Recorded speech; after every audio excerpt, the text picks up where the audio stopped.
First contact protocol failure. The void between stars held no mercy for the weak. Commander Zix-9 understood this truth better than most as he stood on the bridge of his flagship, the Eternal Dominion. His elongated frame cast sharp shadows across the crystalline control surfaces that pulsed with bioluminescent light. Three eyes arranged in a triangle pattern on his skull, focused on the tactical display showing their latest discovery. The Vorthak Empire had ruled this sector of space for over 2 millennia. Their technology was beyond most species' comprehension, their fleets unstoppable, and their method of conquest absolute. They did not simply defeat their enemies, they enslaved their minds, turning entire civilizations into willing servants, through the power of the mind domination field. Report Subcommander Krell, Zix-9 commanded, his voice carrying the harmonic undertones that marked him as nobility among his people. Krell, quote, tentacles danced across his console with practiced efficiency. His species had been among the first to fall to Vorthak might, their natural analytical abilities making them perfect tactical officers. We have detected an unknown vessel approximately 2.3 light cycles ahead, Commander. The ship appears to be of primitive construction. Zix-9's middle eye dilated with interest. New species meant new opportunities for expansion. The Empire's mining colonies always needed fresh workers, and weak civilizations provided the best candidates. Show me. The main display shimmered, revealing an angular vessel that seemed almost crude compared to the flowing organic lines of Vorthak ships, where their vessels resembled living creatures that had evolved in the depths of space. This craft looked like it had been assembled from geometric blocks and welded together by primitive hands. Preliminary scans indicate standard, carbon-based life forms, Krell continued. Approximately 3,000 individuals aboard.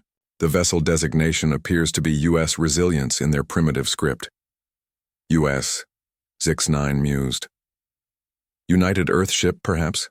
Another terrestrial species clinging to their birth world's authority, even in deep space. He had encountered dozens of such species. They all fell the same way. What of their technology, we asked. Remarkably primitive, Commander. Kinetic projectile weapons, chemical-based propulsion, and what appears to be fusion-powered energy generation. No plasma weapons, no gravitic manipulation, no energy shields of any significance. Zix-9's mandibles clicked in amusement. How refreshingly simple. It has been cycles since we encountered a species this backward. What is their apparent mission? Deep space exploration, Commander. Their course suggests they are investigating this system for potential colonization. They appear to be completely unaware of our presence. The commander moved closer to the display, studying the alien vessel with the eye of a predator evaluating prey. The ship was large by primitive standards, nearly 2 kilometers in length, but size meant nothing without proper technology to support it. He had seen entire fleets of such vessels fall to a single Vorthak cruiser. Signal the fleet, he ordered. We will intercept and acquire this vessel for processing. Another primitive species to add to our labor force. Sub-Commander Krell hesitated. Commander, should we not follow standard first contact protocols? The Galactic Council's recent edicts regarding the Galactic Council, Zix-9 interrupted with a dismissive gesture, concerns itself with civilized species capable of true spaceflight. This appears to be little more than an advanced probe launched by a barely space-capable civilization. They will benefit greatly from proper guidance. What the Vorthak scans had not revealed was the true nature of the vessel they were approaching. The UES Resilience was not an exploration ship in the traditional sense. It was a warship of the Terran Federation, crewed by veterans of humanity's most brutal conflicts and equipped with weapon systems that had been refined through centuries of warfare. Captain Rebecca Storm. Hendricks stood in the center of the Resilience's battle-ready bridge, her steel-gray eyes fixed on the tactical display. At 47, she had spent more than half her life in space, fighting pirates in the asteroid belts, quelling rebellions in the outer colonies, and defending human space against the various hostile species they had encountered during their expansion into the galaxy. Her nickname had been earned during the Battle of Titan Station, where she had led a desperate defense against Nexar raiders using tactics that observers had described as controlled chaos, appearing random and desperate to the enemy while following a deeper strategic pattern that ultimately led to victory. Dr. Webb, what do you make of these new contacts? She asked. Chief Science Officer Dr. Marcus Webb looked up from his console, his weathered face creased with concern. Webb had served alongside Hendricks for 8 years, and she had learned to read the subtle signs of his analysis. Captain, we're looking at 5 vessels using stealth technology far beyond our current capabilities. They appeared on our sensors only when they chose to reveal themselves. Deliberately? Hendricks asked. Almost certainly. The way they decloaked suggests they want us to see them. Classic predatory behavior, the hunter revealing itself to intimidate prey before the kill. Lieutenant Sarah Chen, the ship's weapons officer, looked up from her station. Captain, I'm detecting massive power buildups from the lead vessel. It looks like they're charging some kind of energy projection system. Weapons? Hendricks inquired. Unknown configuration, ma'am. Whatever it is, it's not designed for hull destruction. The energy pattern suggests some kind of area effect weapon. Hendricks felt the familiar tightness in her stomach that came before combat. During humanity's expansion into space, they had learned that first contact situations were often life or death encounters. Too many human ships had been lost to alien species who viewed newcomers as either threats to be eliminated or resources to be exploited. All hands, battle stations, she ordered. This is not a drill. Helm, evasive pattern Delta. Weapons, prepare all systems for immediate deployment. The bridge transformed as her crew shifted into combat mode. These were men and women who had fought in the colony wars, survived the Proxima incident, and defended Earth itself during the Centauri siege. They knew their business. Captain, called Communications Officer Lieutenant James Park, we're receiving a transmission from the lead vessel. Audio only. Let's hear it. The bridge speakers crackled with an alien voice that the universal translator quickly processed into English. Primitive vessel, you have entered Vorthak space. Surrender immediately and prepare to be boarded. Resistance will only prolong your suffering. Silence filled the bridge for a moment. Then Hendricks smiled, the cold, predatory grin that her enemies had learned to fear. Mr. Park, open a channel. Channel open, Captain. Hendricks stepped forward, her voice carrying the authority of someone accustomed to command. Unknown vessels. This is Captain Rebecca Hendricks of the Terran Federation warship Resilience. You are in violation of interstellar law by threatening a peaceful exploration vessel. Stand down immediately or face the consequences. The alien response came quickly, filled with what sounded like harmonic laughter. Primitive fools. We are the Vorthak Empire. We have conquered 1,000 worlds with technology beyond your comprehension. Your crude projectile weapons cannot harm us. Prepare for mind domination. Mind domination? Dr. Webb muttered. That explains the energy buildup. It's some kind of neural control weapon. Hendricks nodded grimly. During her years in space, she had heard whispers of alien species that used mental control to enslave their victims. The Federation had developed countermeasures, but they had never been tested against real alien mind control technology. Dr. Webb, activate neural protection protocols. All crew, ensure your cognitive implants are at full power. Every member of the Resilience's crew had received military-grade neural implants before the mission, originally designed to improve reaction times and coordination during combat. The implants also provided protection against various forms of mental interference. The Vorthak weapon struck without warning. An invisible wave of energy washed over the human ship, designed to disrupt neural pathways and render the crew docile and manageable. It was the Empire's most reliable tool of conquest, having never failed against any carbon-based species. For exactly 37 seconds, the Resilience drifted silently through space. Then Captain Hendricks' voice cut through the silence like a blade. Damage report. All systems operational, Captain, reported Chief Engineer Lisa Rodriguez. Minor interference with non-essential electronics, but all primary systems are online. Dr. Webb looked up from his console with amazement. Captain, the neural implants worked perfectly.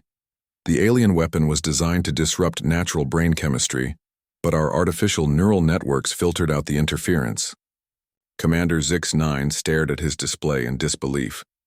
The primitive vessel should have been drifting helplessly by now, its crew unconscious and ready for processing. Instead, it was accelerating toward his fleet with what appeared to be hostile intent. "Status of the mind domination field," he demanded. "Operating at full power, Commander," replied his technical officer. "The field strength is more than sufficient to pacify any carbon-based species we have encountered. Yet they are obviously not pacified," Zix-9 observed. "How is this possible?" Before anyone could answer, the human ship opened fire.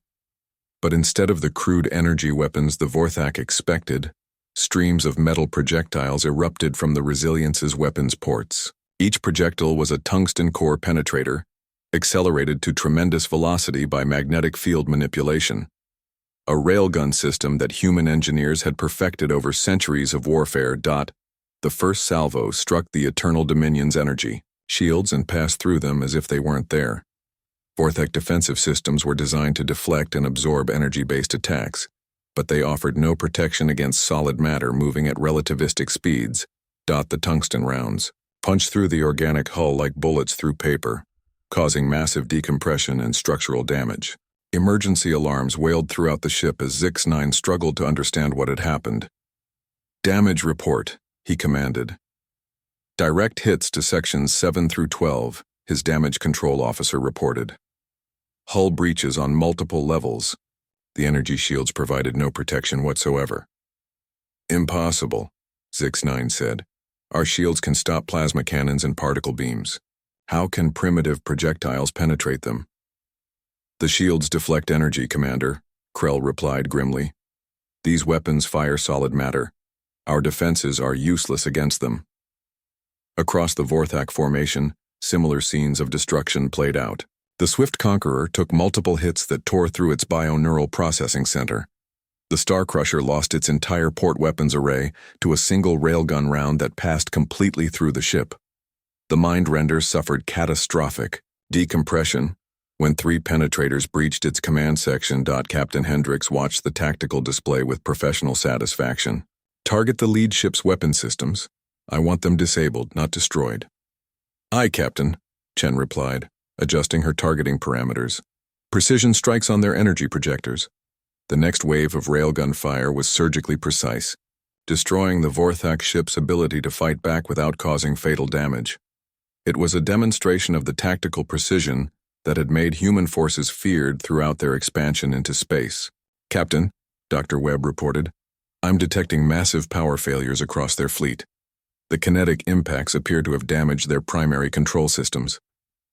"Excellent. Mr. Park, hail the alien vessels." "Channel open, Captain." Hendrick's voice was calm and professional. "Vorthak vessels, your weapons are disabled and your shields are down. Surrender now and prepare to be boarded for inspection. Any attempt to flee or fight back will be met with overwhelming force." The response from Commander Zix-9 came after a long pause, his harmonic voice now carrying tones of shock and confusion. How did you resist the mind domination field? No species has ever maintained consciousness during its activation. That's where you made your first mistake," Hendricks replied. "You assumed we were just another primitive species waiting to be conquered. Your second mistake was thinking that crude weapons can't be effective weapons. Sometimes the simplest solutions are the best ones."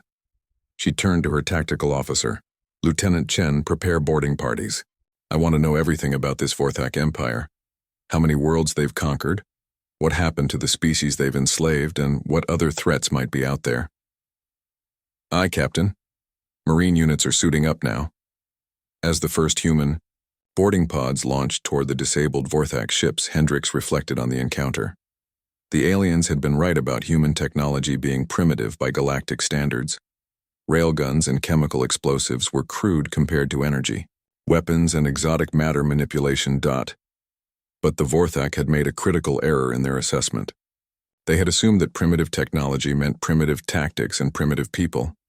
They had never considered that a species might choose simple, reliable weapons, precisely because they were effective against more sophisticated defenses. Most importantly, They had never faced an enemy that treated every first contact as a potential combat situation, an enemy that had spent centuries perfecting the art of warfare against superior opponents. The boarding began within the hour. Human ingenuity unleashed. The airlock of the Eternal Dominion hissed open with a sound that would haunt Commander Zix-9's dreams for the rest of his life. Through the breach stepped figures in dark combat armor that seemed to absorb light rather than reflect it. The humans had come aboard. Master Sergeant Elena Rodriguez led the first boarding party, her powered armor allowing her to move with surprising grace despite its bulk. Behind her, 11 other Marines spread out through the alien ship's corridors, their weapons sweeping for targets while their helmet displays mapped the vessel's layout in real time. "Command, this is boarding Team Alpha," Rodriguez reported through her comm system. "We're inside the lead vessel. Initial scans show atmosphere is breathable but recommend keeping suits sealed. No immediate hostiles visible." Captain Hendrix's voice crackled back through the comm. "Understood, Sergeant. Secure the bridge and any control centers. We need prisoners who can answer questions." What struck Rodriguez most about the alien ship was how organic it felt. The corridors curved like arteries, and the walls had a texture that reminded her of living tissue. Bioluminescent strips provided a dim, pulsing light that created an almost hypnotic rhythm. It was beautiful in its own way, but also deeply unsettling. "Contact," called Corporal Jung from the point position. 3 aliens approximately 50 meters ahead. They appear to be unarmed. Rodriguez moved forward to assess the situation. 3 Vorthak crew members huddled against a curved wall, their elongated frames trembling with what appeared to be fear. Their 3 eyes tracked the approaching humans with obvious terror. "Dr. Webb," Rodriguez called. "We need translation support." Dr. Webb's voice came through the comm system, relayed from the Resilience. "Sergeant, I'm patching the universal translator through your suit systems. You should be able to communicate directly." Rodriguez approached the aliens slowly, her weapon lowered but ready. "I am Master Sergeant Rodriguez of the Terran Federation. Can you understand me?" The central alien, distinguished by intricate scarification on his skull, spoke in harmonics that the translator quickly converted. "Please, do not harm us. We surrender." "We're not here to hurt anyone," Rodriguez replied. "We need information about your empire and the species you've conquered. Cooperate and you'll be treated fairly." What she didn't expect was the alien's reaction. Instead of defiance or resignation, she saw something else in those 3 eyes. Hope. You resist. "The mind domination," the alien whispered. "How is this possible?" "That's not important right now. What is important is that you're going to help us understand what your people have been doing in this sector of space." Meanwhile, on the bridge of the Resilience, Captain Hendrix was receiving reports from all boarding teams. The Vorthak ships carried more than just their own crew. They were transport vessels carrying enslaved beings from a dozen different species. "Captain," Dr. Webb reported, "Boarding Team Delta has found something disturbing. The Vorthak ships contain holding areas filled with various alien species. They all appear to be under the influence of that mind control technology." Asterisk. Hendrix felt a cold anger building in her chest. She had seen slavery before, during the human conflicts in the outer colonies, but this was different. This was systematic enslavement on a galactic scale. "Can we reverse the effects?" "Unknown, Captain. I need to examine the technology more closely. But if these beings have been under mental domination for extended periods, the psychological damage might be permanent." From the command center of the Eternal Dominion, Master Sergeant Rodriguez had reached the bridge where Commander Zix-9 waited, under guard. The Vorthak commander sat in what appeared to be a living chair that had grown around his form, his 3 eyes focused on the human soldier with a mixture of fear and fascination. "Commander," Rodriguez began through the translator, "I need you to explain your empire's operations in this sector." Zix-9's harmonics carried undertones of defeat. "For 2,000 cycles, the Vorthak Empire has brought order to this region of space. We have civilized dozens of primitive species, given them purpose and direction. By enslaving them," Rodriguez said flatly. "By freeing them from the chaos of independent thought," Zix-9 corrected. The mind domination field eliminates conflict, suffering, and uncertainty. Those under our guidance know only peace and purpose.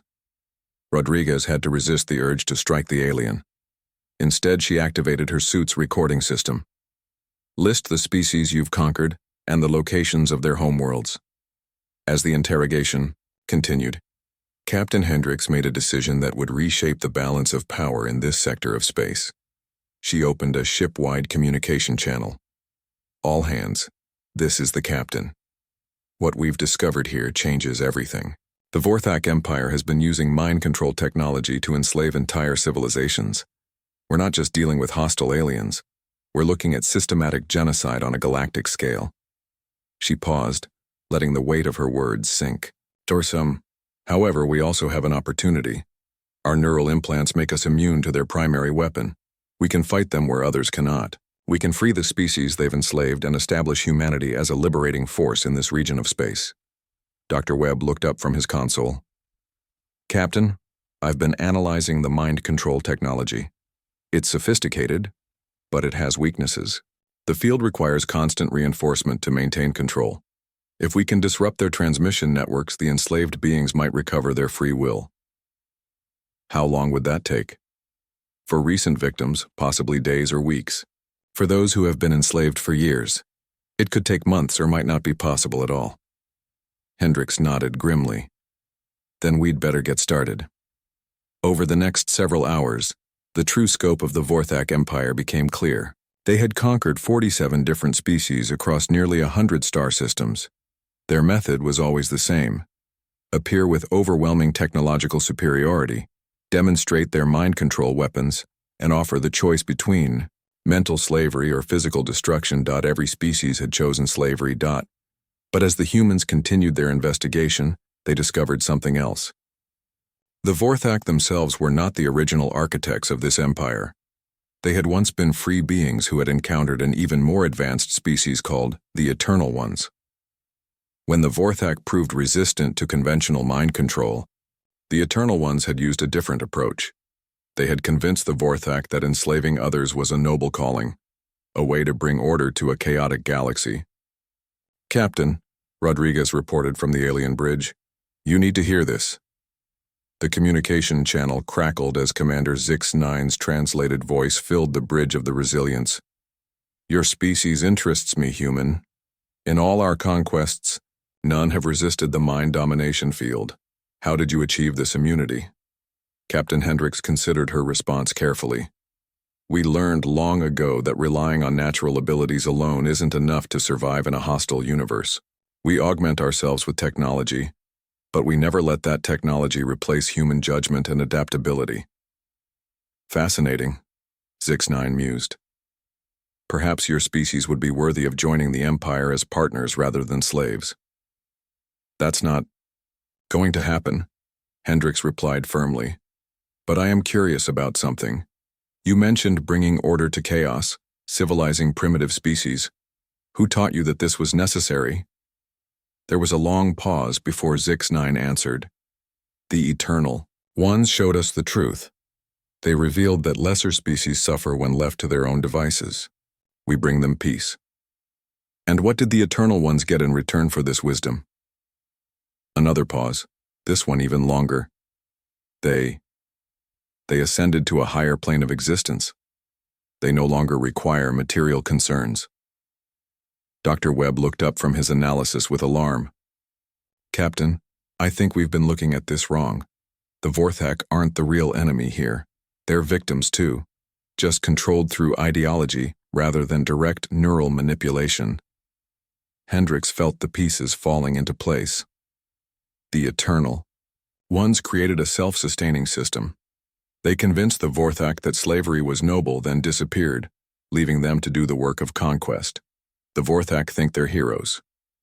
Which means, Dr. Webb continued, that somewhere out there, the real enemy is still watching, still manipulating events from behind the scenes. The implications were staggering. If the Eternal Ones were still active, they might have other species, like the Vorthak, carrying out their agenda across the galaxy. Humanity might have just painted a target on itself by demonstrating immunity to mind control.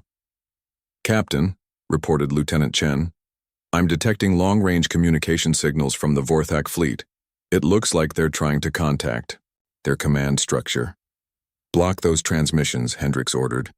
We can't let them report our capabilities until we understand the full scope of what we're dealing with. Over the following days, the crew of the Resilience worked to understand and counter the Vorthak technology.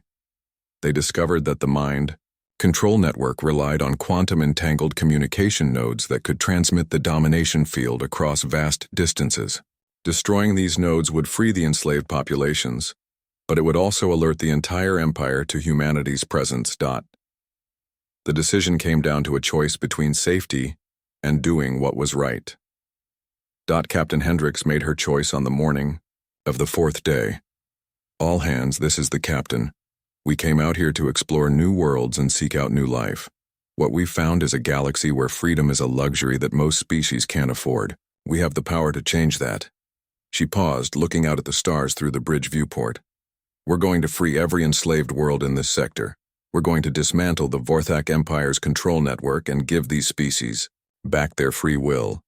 It won't be easy, and it won't be safe, but it's the right thing to do.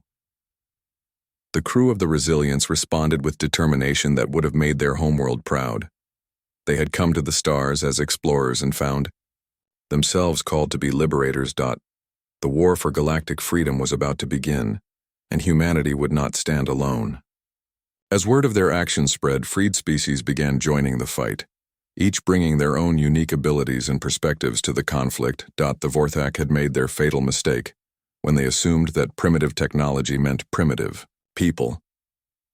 They were about to learn that sometimes the most dangerous enemy is the one who refuses to accept that victory is impossible. Captain Rebecca Hendricks stood on her bridge, watching as the first group of freed aliens took their first independent actions in years. Some wept, others raged, and still others simply stood in silence, marveling at the return of their own thoughts. Dr. Webb, she said quietly, set course for the nearest Vorthak control station. We have work to do. The age of human expansion had begun, but not in the way anyone had expected. Instead of conquerors, they had become liberators. Instead of claiming territory, they were freeing minds. And somewhere in the darkness between stars, ancient eyes watched with interest as a new player entered the galactic game. The Eternal Ones had not encountered a species like humanity before. The game was about to become far more interesting.